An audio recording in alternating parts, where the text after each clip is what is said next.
வலதுசாரிகள் வந்து வலுவா வந்துட்டாங்க.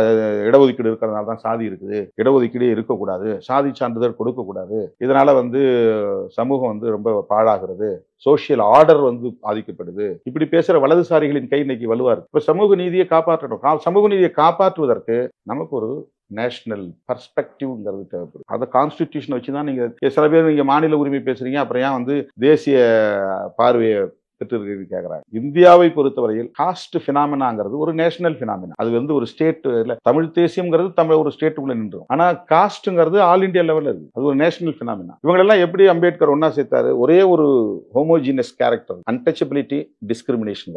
Discrimination in all communities, all category. Untouchability ஒரு குறிப்பிட்ட சமூகத்துக்கு, ஒரு கேட்டகரிக்கு மட்டும். இப்ப இந்த அடிப்படையில தான் வந்து ஆயிரக்கணக்கான சாதிகளை ஷெட்யூல் பண்ணி இவங்க எல்லாம் ஒரே ஒரு யூனிட்டுக்குள்ள, ஒரு அம்பரல்லாவுக்குள்ள இவங்க வந்தாங்கன்னா ஒரு நியூமெரிக்கல் ஸ்ட்ரென்த் கிடைக்கும்னு வந்து அம்பேத்கர் பண்ண வந்தார்.